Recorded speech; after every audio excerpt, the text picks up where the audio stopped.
Big news out of Stillwater. I'm Patrick Prince, joined by our Tulsa World columnist, Bill Haisten. Bill, what were your initial thoughts when you saw that OSU made it official and they're going to promote Chad Weiberg to replace Mike Holder beginning July 1? Right. Well, we've known, Mike Holder got a contract 3 years ago, 3-year contract that expired on June 30 of 2021. So it's been my expectation really all along that would be kind of the finish line for Coach Holder. Now, with regard to the finish line of his relationship with the school, or would he continue in a different role? We didn't know that. I've always thought you probably want to sustain that relationship to capitalize on his fundraising ability, right? Because, we both know he has raised more money for that university than all other university personnel combined.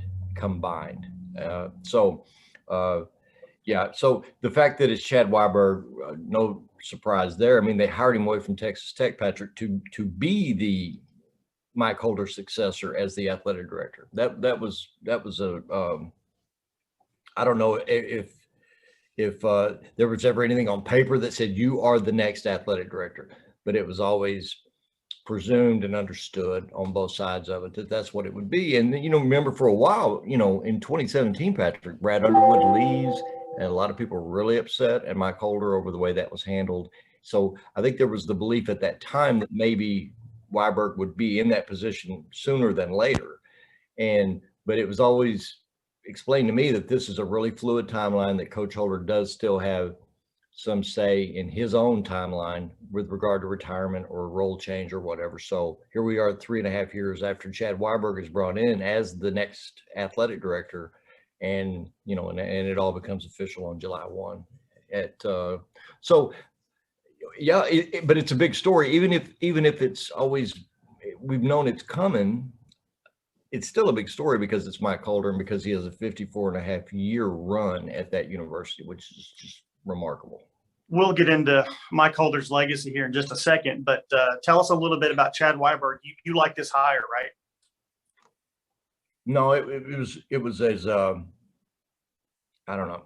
It seemed at the time as a no-brainer. As he's an Oklahoma State guy. Oklahoma State always likes to brag about the success it has with OSU people, right, when they come back to coach or work in administrative roles or whatever. And so Chad Weiberg is an OSU guy. He went to Kansas State and had great success. And you would agree that K-State and OSU are kind of like cousins, right? Very comparable type cultures and schools, right? Mm-hmm. And yep. So Chad went to OSU, to K-State and did really well in fundraising. It's not easy to raise money at Kansas State.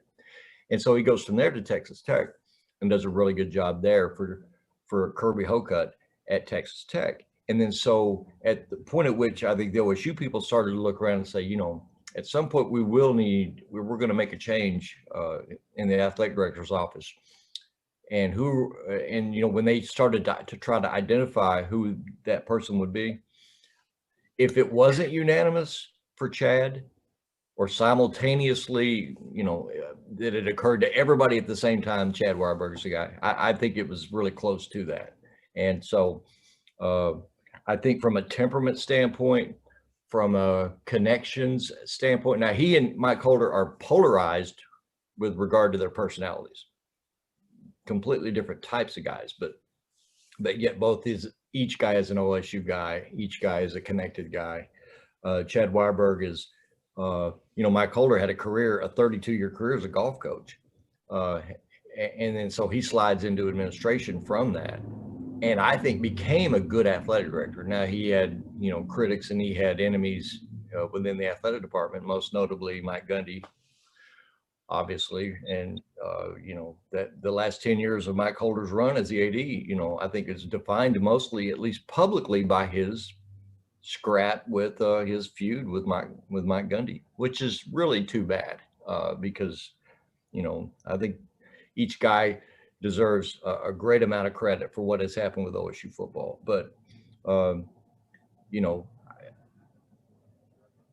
none of us saw COVID coming, Patrick. And so it was, you know, if you told me a year ago, literally a year ago today, this is what's coming and this is what the impact is going to be on the finances of these universities and these athletic departments, I'd have said, oh my Lord, you know, how do you recover from that? Really, how do you recover from that? Or will FBS level athletics just look completely different a few years from now? And we can't even answer that yet. We don't know yet. Right. But I think Chad Weiberg is you know, he's in his mid 40s. He's a tremendously educated with regard to compliance, managing a department, managing people. I think he'll bat 1,000 across the board on his ability to manage that department and manage a budget. I just don't know what his budget's going to look like because nobody else can possibly know what his budget's going to look like a few years from now. But for so long with Coach Holder, money flowed, man. Yes. You know, like honey. It was well, it did. Think about it. I mean, Boone was obviously incredibly generous. And you think about what has happened with salaries at OSU these last few years. So what is that going to look like moving forward? I mean, Mike Gundy's making close to $5.5 million a year, and Mike Boynton's going to mess around here and have a really special basketball season. What do you do for him after a special season? I don't know. I don't know what they're able to do for him. Right. You got 300 other people in the department. You're trying to save their jobs. And so I'm kind of rambling here. I think Chad will be great in that role. I think I would be surprised if literally the reception to him in that job is not 100% approval in the athletic department at OSU. When he officially takes over on July 1, what's his number one priority? Well, by that point, Patrick, see what we don't know right now too is what the distribution share for each Big 12 school is going to look like this year. It was $37.5 million per school last year, which was only a tiny drop from the year before. And that's even with losing the NCAA tournament and all the spring sports. And it was still only a fraction below what it had been the year before. What's it going to look like this year? Don't know. If it's a significant drop, then obviously Chad Weiberg, you know, he goes into his first year as the AD with considerably fewer resources than Mike Holder has had in recent years. So, but priority number one, I think, is to, I think obviously there has been a divide with Mike Gundy over here and Mike Holder over here. And then by extension, Mike Gundy here, athletic department here. And that, you know, you can't have that. You've got to have there's got to be a bridge and there's got to be harmony. The stakes are too high. And so both sides have got to get that cleaned up. But with regard to, money is the top priority. I mean, that's a real general way to put it. But I mean, Chad Weiberg is going into an unprecedented, you know, situation with regard to what revenue is going to look like. Can you tell me today, Patrick, what's football attendance going to look like in 2021?